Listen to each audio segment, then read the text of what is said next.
Okay. We have Gabriel Vivas, George Raya, John Dryden. Those are the first three. Good evening again. I'd like to first propose a hypothetical for your consideration.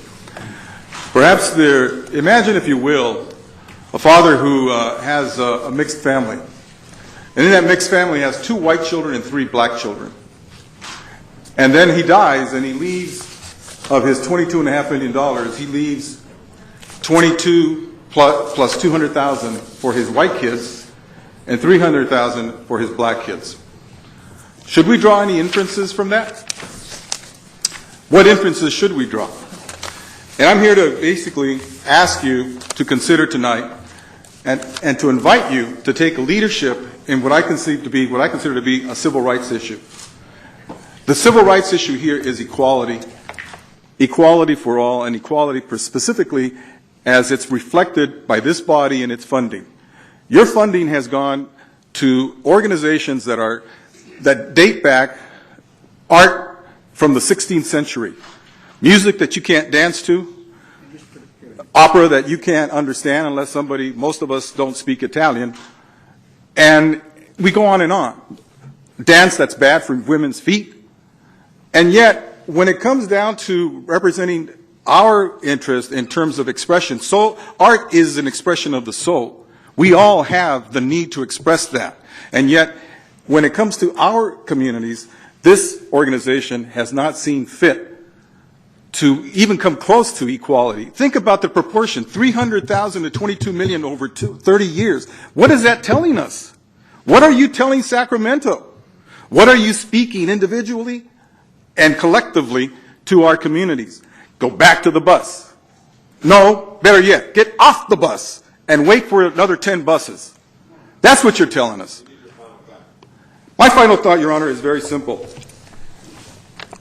If you're going to actually claim to represent the city of Sacramento, think about 55% of us who you have ignored in your policy when it comes to funding for arts.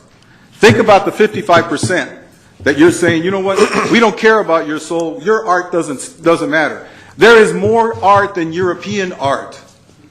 There is more. Think about it, please, and please ask your council staff, ask your city staff to deal with us fairly, openly, and honestly, because in my experience, they have not.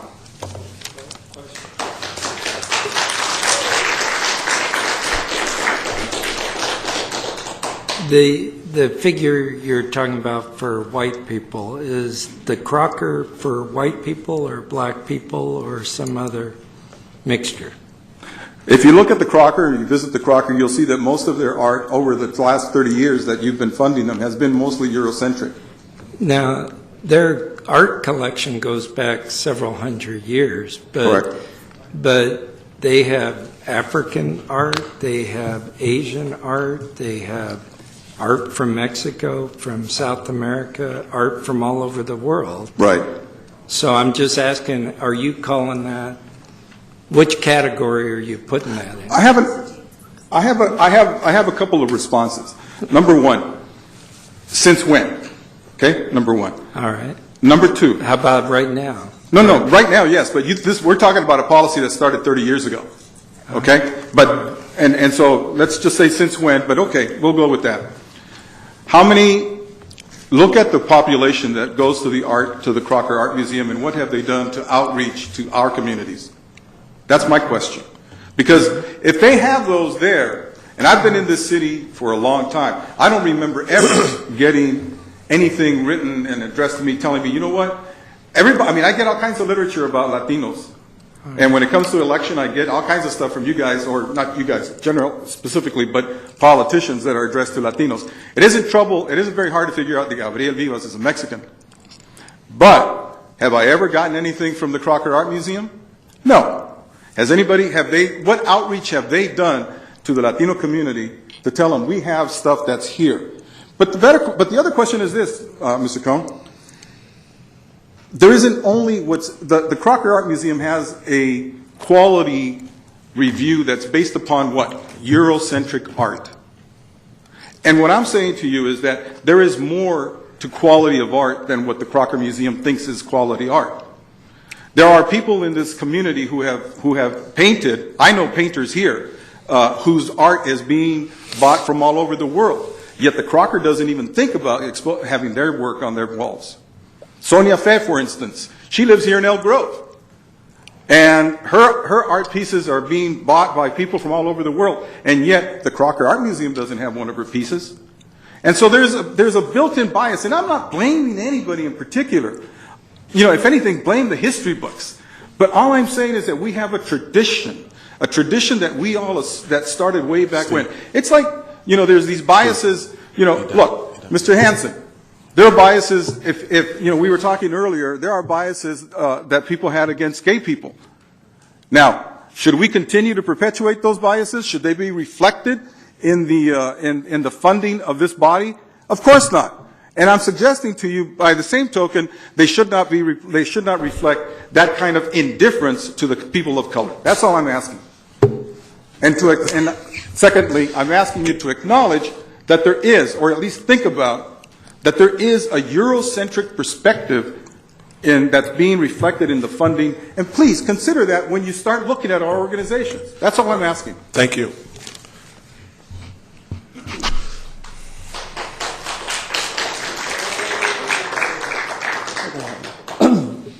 Mayor, members of the council, I'm George Raya. I live in District 4. What we're trying to explain is Sacramento has been acknowledged as one of the most diverse cities in the country. But yet our cultural institutions are not multicultural. Has the Royal Chicago Air Force ever had an exhibit at the Crocker? Not to my knowledge. Okay. We have so many different cultures here, not just Latino, but, you know, Southeast Asian, Eastern European. All of these, through their cultures, through their dances, through their theater, express their particular group, their culture. And that's how we learn from each other. And so what we're saying is, right now, if you look here at this graph, this is what the funding was for the fiscal year 2012-2014. The city spent $2.4 million on art, total. I mean, that's all the art that was funded. Of that, only 2.2% went to cultural organizations that represented ethnic minorities. Okay? Yet we are 55% of the population of the city. And that's what we're trying to talk to you about. When we came here last December, after we completed a report on the city funding for public arts, we brought to you the report, and we got some very good responses. And I'd like to read some quotes from members of the City Council at that time. Councilman Hansen. There are some things in the report that I think bear discussion, but we can't, unfortunately, because it hasn't been agendized. Have a council conversation about that. So we'll take the testimony and hopefully have a more official discussion at a later point. And Councilmember Cohen. George, we need your final thought, please. Okay. When we came to you in December, you said this is a good report. We should talk about it at the council. Here it is 6 months later, and we're still waiting for the council to agendize this report so there can be public discussion about the priorities of what we're funding. And that's what we're asking. It's been 6 months. We don't want to wait another 6 months. John? Councilmember Hansen? George? I'm fine. I didn't. So, I think two things. First, I would like to know the value of the space that we give to La Raza Galeria Posada in our city building, and whether it's reflected in this analysis, because that's probably worth at least $25,000 a year, if not much more, and we give it to them for free as a courtesy to the community. Well, You have to pay for utilities, but I want to know the value. I want to know the value of that and whether it's reflected in this report. Okay. I don't Wait. know. But let me explain something But about no, this. George, No- hold on, George. Okay. I am perfectly willing to ask my colleagues to agendize this item for a discussion when we can have staff here, when we can have facts here. The conversation thus far, in my opinion, is not reflective of the facts that I know, and I'm willing to learn new facts. But I think that the process thus far has not allowed for a good discussion. So let's have a good discussion, but let's not choose facts that are slanted. Let's have a good discussion. Let's have our staff in the room that make this decision. The city is part of a joint powers authority with the county that runs the Sacramento Metropolitan Arts Commission. Some of the things that you've included in here are major capital projects. Those are different than funding particular organizations. And I do think that as part of that discussion and my request to get it agendized is that we have a standard for the agencies that we fund, that they have met certain auditing standards. We understand where their monies go, so that we make sure that we're funding organizations that are responsible and giving back to the community and providing community services. I think we can meet that challenge with the Crocker, with the zoo, with the Powerhouse Science Center, with the Studios for the Performing Arts, which will have Casa de Español in it, from what I understand. I'm not afraid of this conversation. I think we'll end up in a better place having had it in a responsible, fair way. So that's it. I don't have any other questions for you, George. No, but I wanted to respond real quickly. Okay, no. The city right now does not charge the symphony and I can't remember what other organization. You get free rent right now. You have some property on K Street. They get free rent. Also, this year, the city paid $43,000 for the symphony and the other organization to merge, the opera, that's what it was. They spent $43,000. They paid for the executive director.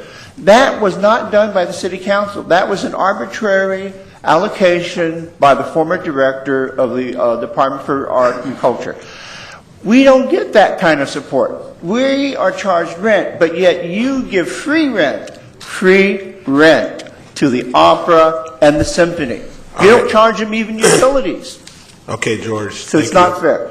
John, you're up. Following John will be Maria Costa. Hello, Mayor Johnson, City Council. My name is John Dryden, Towards Equity Arts Advocate and a theater company owner. The report ID 2014-00112. The report documents a history of loans forgiven, cash allocations, rent subsidies, and technical assistance to 3 organizations, the Opera, Symphony, and Ballet, who suffered chronic financial crisis on May 1st, 1990, June 26, 90, December 11, 90, November 28, 1995, in 2000, and so on up to 2014. On January 14 of this year, the director of the Opera, Rob Tannenbaum, who has since left, met with the city manager, John Shirey, where they agreed to recommend to council a $355,000 forgivable revolving loan to the opera and the symphony. The rationale: if they did not receive the $355,000, they would have to cancel their season and the organizations might cease to exist. Why? Due to a continued decline in revenue and an outdated operating model. This is a direct quote from report ID 2014-00112, titled Loan to the Sacramento Region Performing Arts Alliance for Cultural Programming and Services.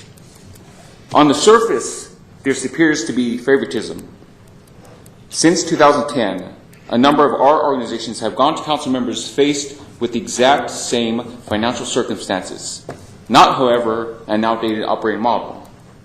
Not once have we been offered cash support or loan, forgivable or not. Final comment.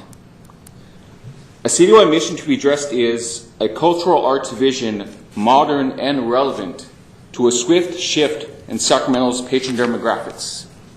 Diversity, as you see here, is not the issue. Multiculturalism, an audience identifying with faces and stories that value our city's multi-heritage is. Thank you. All right. Marie? Following Marie is Ray Tatar. Thank you. Councilmember Hanson, I am so delighted to hear that you're interested in a broader conversation. That's really all we've been asking for. And I think this is the first time we've heard in years that this body is interested in that. In particular, I'm very happy to hear that you are. We haven't heard that before.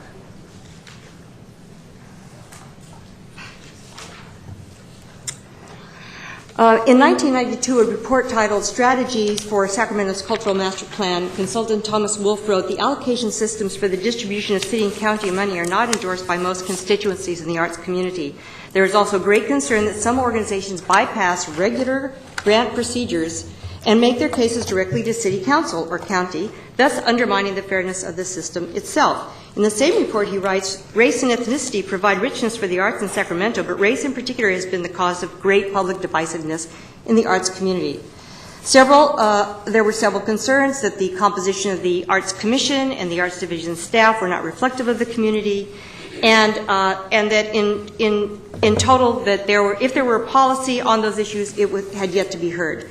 In April 2013, the Department of Convention, Culture, and Leisure gave $43,000 to the Sacramento Opera so they would have sufficient funds to hire a new director. This giveaway was done at their discretion, yet on several occasions, as George said, we've come and asked and have been turned away. There's an issue of fairness here where some organizations are being treated one way and others another. We believe this can be rectified, and we believe we can work together to do so. So we're hoping that we are not, in fact, concerned about SMAC, and we're hoping that we are not asked to go to SMAC with these issues, because these issues lie with this body.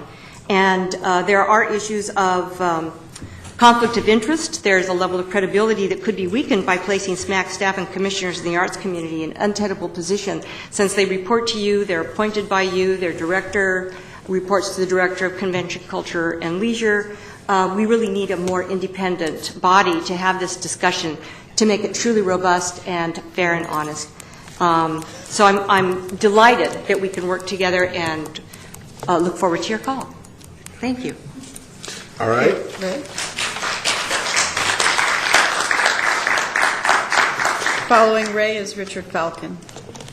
Good evening, Mayor Johnson, City Council members. My name is Ray Tatter. I live in District 5. I've been asked to make two recommendations to help us deal with this issue. The first one, I guess you could put under the heading, shoot facts that are slanted.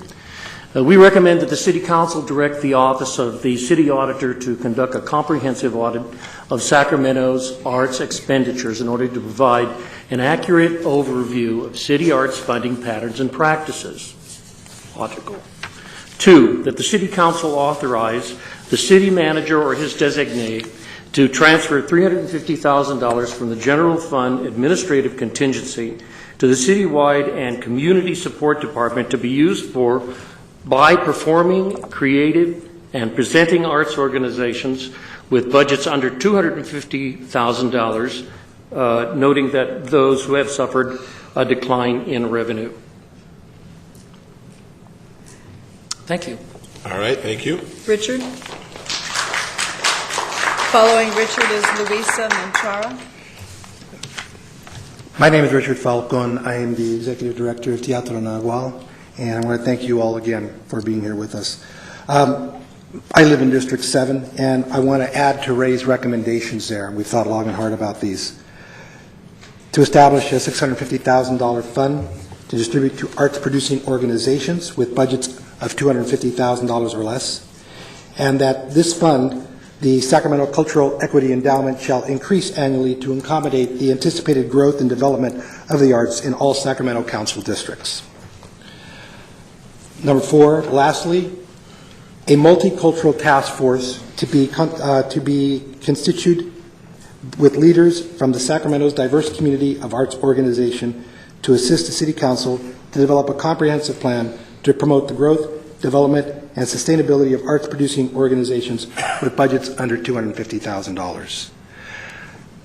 Those are the items I have on my list here, but I do want to just end my comments by saying, for the amount of time that I have been involved in the arts community, in the activism community here with Sacramento and the things that are going on in the city, I have tried very, very hard to bring up the causes of social justice, and they come in many, many flavors, many different causes.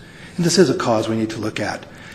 Culturally, multiculturally, arts-wise within Sacramento, we've got to make some changes in here. I have done Spanish language theater, I've done bilingual puppet theater, and it's needed here, and we need to have that continue and thrive here with this community.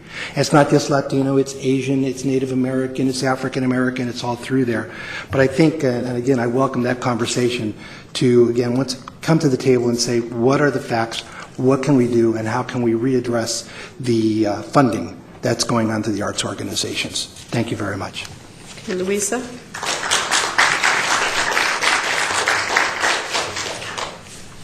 Following her will be Macworthy. Well, thank you very much. I appreciate that you moved the item up. I'm one of those part of a aging population that has diabetes, and so I appreciate that because I'll need to eat pretty soon.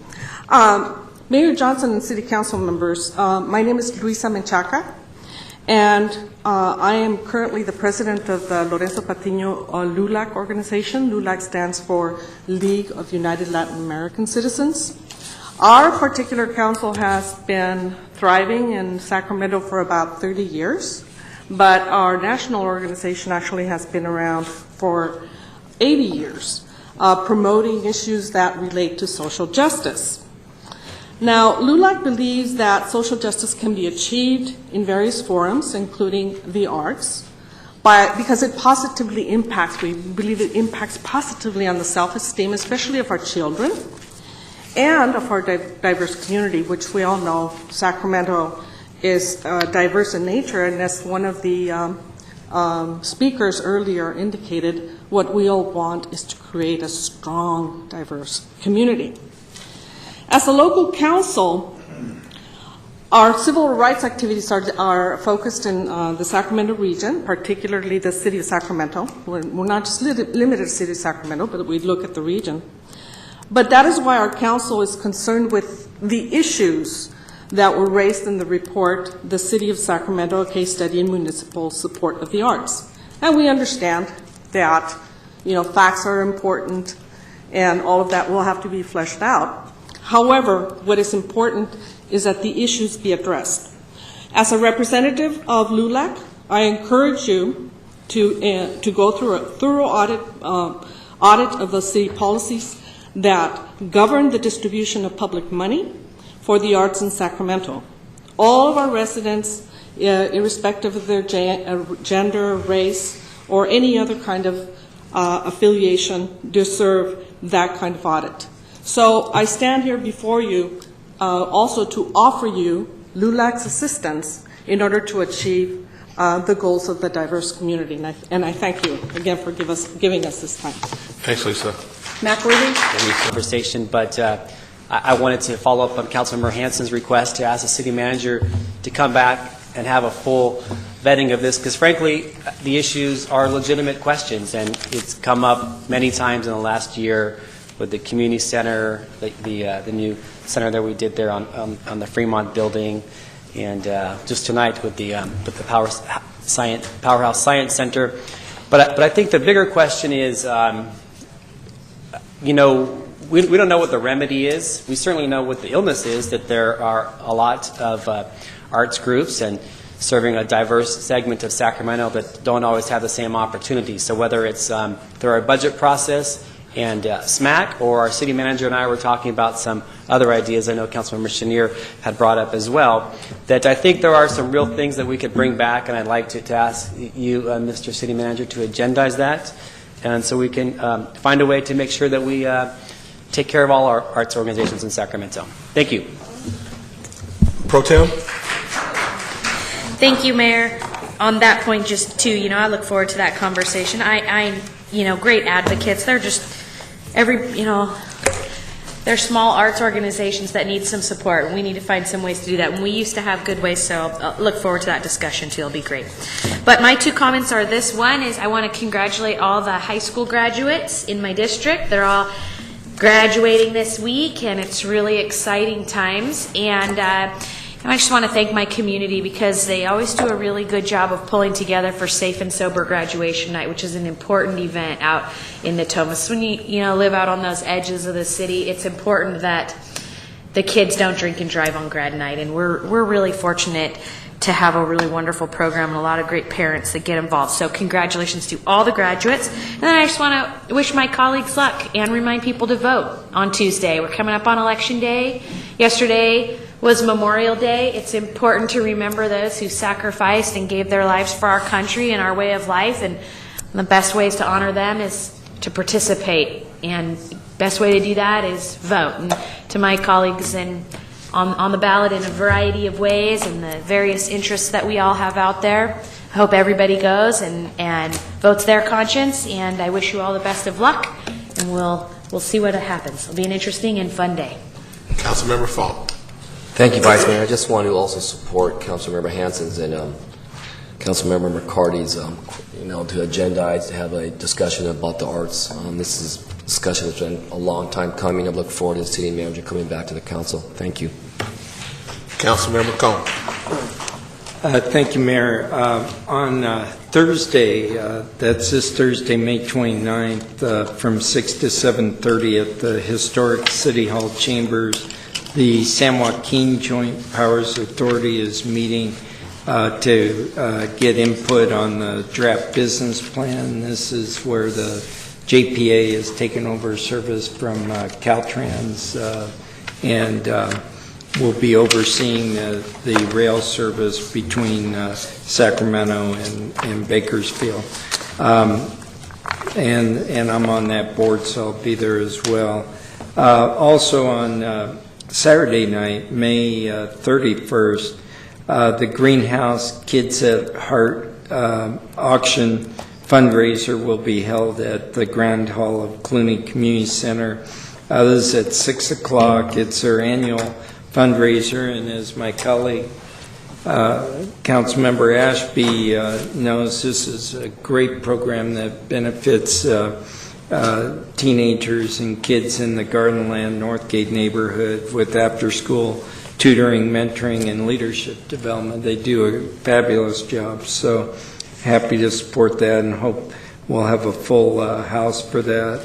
And then last week, Councilmember McCarty adjourned in memory of Brooks Truitt, and just wanted to add that there will be a community celebration of his life next Wednesday, June 4th, from 4 to 6 p.m. in the Cata Courtyard. So that's open to anybody that would like to share, and the memories, mostly good memories, of Brooks' life here in Sacramento. Thank you. Awesome. Councilmember Warren. Thank you. Thank you, Mayor. Several announcements. Again, District 2 hotspots continuing Friday, May 30th from 7 p.m. to 11 p.m. at MLK Junior Technology Academy, 3051 Fairfield Street, ages 13 to 19. Saturday, May 31st, 10 a.m. Habitat for Humanity has a home dedication, which I will be at, and help christen a new home coming into our, or a refurbished home coming into, back into our community in District 2 on Western Avenue, 3293 Western Avenue. In the spirit of Bike Month, District 2 community will be hosting a bike ride that will end at Camp Pollock at 1 p.m. And there's going to be a potluck, or not a potluck, but a barbecue. So members of the community can come out and have free this Saturday. So you're ending in District 3? We're going to end right on the edge of District 2, yes. We'll be very close. So the bike ride, we want to try to get about 100 people to come out and ride. People will be meeting up from different locations, but ultimately we'll end at Camp Pollock at 1 p.m. The bike ride is going to take place from Grant High School at 10 a.m. and we're going to actually ride on the bike trail. So please come out and join us. If you'd like, you can meet us at Grant actually at 11 a.m. The event is going to be hosted by the local firefighters. So the firefighters will be out barbecuing, and so those that have an interest, please come out and join us. And then last, there's 2 free Troops for Fitness classes open to the public at MIMS Hagenwood Community Center, 3271 Marysville Boulevard, on Tuesdays and Thursdays for Tai Chi, 9 a.m. to 11 a.m., and then Tuesday, Thursday, and Saturday from 10 a.m. to 2 p.m. for free golf lessons. Thank you very much, Mr. Mayor. Vice Mayor Schneider. Thank you, Mayor. 2 things. First, I want to wish a speedy get well to a friend of many of us, Bill Meehan, who fell down and broke a vertebrae in his neck, and he's at UC Med Center probably for about the next 6 weeks as he recovers. He's doing well. He's very bored and would like visitors. Room 5119, UC Med Center in the East Wing. But he's doing well. And then I also wanted to adjourn in the memory of Neville Throckmorton III. Neville was born in December of 1949 at Sutter Memorial Hospital. He grew up in Southland Park, played sports for McClatchy High School, went into the Marine Corps, fought in Vietnam, where he received the rank of corporal and the National Defense Medal, the Vietnam Service Medal, the Combat Action Medal, and the RVNC Cross of Gallantry. He returned to engage in a number of startup businesses while attending Sac City College and then UC Davis. He was instrumental in inventing the Whole Earth Festival into the major event it is today. His business successes allowed him the freedom of sailing the seas. He made a remarkable journey from Guam to San Francisco at the age of 27. Did quite a bit more than that. He started a company called Fireco here in Sacramento that became the largest fire extinguisher company in the region. And I remember working with him when I was in the restaurant business. He was 65 years old and will be sorely missed. All right, thanks, Vice Mayor. I'm going to also adjourn in memory of Mary Anderson, who passed away on May 20th, peacefully. She's joining her husband Harold, patiently waiting for her in heaven. Mary lived in a variety of places and had an overwhelming life. She was born April 12th, 1922. She was born in Washington, D.C., raised in Oakland, went to Holy Names High School, received her degree at Holy Names College. She married Harold Anderson June 7th, 1947. They moved to Sacramento and launched their family business, Anderson Brothers Pharmacy. Mary gave life to all those that she came into contact with. She was a loyal member of St. Ignatius Parish. She supported her church, St. Hope, UC Berkeley. Her legacy are her 7 children, Jeannie, Patty, Ginger, Margaret, John, and Susie.